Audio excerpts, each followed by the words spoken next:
On sait parce que le livre de la Torah, le livre de Bereshit, l'atteste dans la Genèse que Dieu a insufflé en l'homme, ce qu'on appelle une neshama. Vaipach be'apav, nishmat chayim. Dieu lui insuffla à l'homme, au premier homme, nishmat chayim, une âme de vie, un souffle de vie.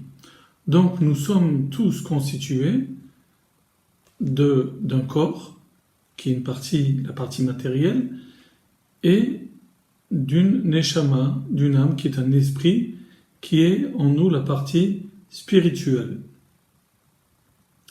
La question que l'on va se poser dans cette petite vidéo, c'est de savoir, lorsque l'homme faute, eh bien il le fait avec quelle partie de son être? Est-ce qu'il faute avec son corps? Ou bien est-ce qu'il faute avec sa neshama, son âme? Ou bien le corps et l'âme participent tous deux à la faute, à faire fauter l'homme? Eh bien, cette question est déjà envisagée dans le Talmud à travers l'histoire suivante. On raconte qu'il y avait donc un empereur qui est très connu, l'empereur Antonin, qui était un très grand ami d'un grand rabbin qui s'appelait Rabbi Yehuda, le prince, Anassi, qui est d'ailleurs l'auteur de la Mishnah. Un jour, donc, cet empereur s'adressa à Rabbi en lui disant la chose suivante, que le corps et l'âme d'une personne, ces deux parties, eh bien, finalement, elles peuvent se dédouaner, se disculper au jour du jugement. Lorsque Dieu les jugera, bien les deux pourront dire « ça n'est pas de ma faute, je suis innocent ». Comment? Le corps pourra dire la chose suivante. C'est la neshama, c'est cet esprit qui est en moi qui m'a fait fauter. Pourquoi? La preuve en est que lorsque l'âme sort du corps, quitte le corps, lorsque l'homme doit quitter ce monde, eh bien le corps, il reste une masse informe et inerte dans le tombeau. Et à ce moment-là, bien sûr, le corps n'a aucune possibilité, capacité à fauter. Donc voilà l'argument du corps qui dit c'est la neshama qui est en moi qui me pousse à fauter.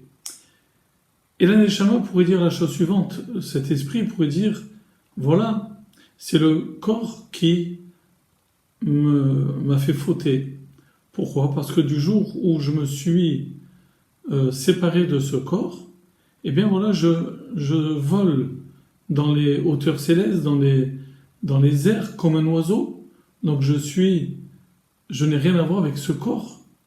Lorsque le rabbin Rabbi Yehuda a entendu l'argument d'Antonin, qui apparemment paraissait acceptable et compréhensible, eh bien, le rabbin a répondu, il a dit, voilà, je vais te raconter la parabole suivante. C'est un roi qui avait un très beau verger, très beau, des arbres magnifiques, et ce verger était tellement précieux à ses yeux qu'il a demandé à 2 gardiens, 2 chomrim, de surveiller le verger. Alors il n'a pas pris n'importe quel gardien, l'histoire nous raconte, le Talmud nous raconte qu'il a pris un chiger, un homme qui était boiteux, à tel point qu'il avait énormément de mal à se déplacer, et en guise de deuxième chômeur gardien, il a pris un aveugle. Bon, un duo assez exceptionnel, mais en tout cas, c'est ce que nous raconte la parabole. Donc un jour, ce boiteux s'est adressé à l'aveugle. Il a dit, écoute, tu sais, dans le jardin, dans ce verger, j'ai vu des figues succulentes, mûres à point, et le problème, c'est que je ne peux pas me déplacer. Donc, je vais monter sur toi, et moi, je serai tes yeux, et toi, tu seras mes jambes. On pourra se déplacer à deux, et finalement pouvoir prendre les figues et en profiter. Le boiteux est monté sur l'aveugle et il a conduit jusqu'au figuier et ils ont profité, ils ont pris, ils ont volé donc des fruits succulents. Quelques jours plus tard, donc le roi vient et il se rend compte que ces beaux fruits ont disparu. Il s'adresse au gardien, bien sûr, c'est logique, et ceux-ci lui disent « Mais nous, on n'a rien fait ». Le boiteux lui dit « Mais je ne peux même pas me déplacer, donc je suis vraiment innocent ». L'aveugle lui dit « Mais moi, je ne peux même pas me voir, je suis vraiment innocent ». Qu'a fait le roi, qui bien sûr se doutait d'une ruse, d'un stratagème de leur part? Il les a convoqués au tribunal, l'un sur l'autre. Il leur a dit voilà, un va se mettre sur l'autre, et il les a jugés ainsi, leur faisant comprendre que ce n'est pas séparément qu'ils ont fait la faute, mais ensemble, en association, qu'ils ont commis cette faute. Et le rabbin, donc Rabbi Yehuda Nassi, termine et il se retourne vers donc l'empereur Antonin et lui dit il en est de même pour le Saint béni soit-il, Akadosh Baruch Hu, lorsqu'il devra juger l'homme, eh bien il ne pourra pas juger séparément le corps d'un côté et l'âme de l'autre. Pourquoi? Parce que les deux sont intimement liés et sont finalement co-responsables de ce qu'ils font dans ce monde-ci.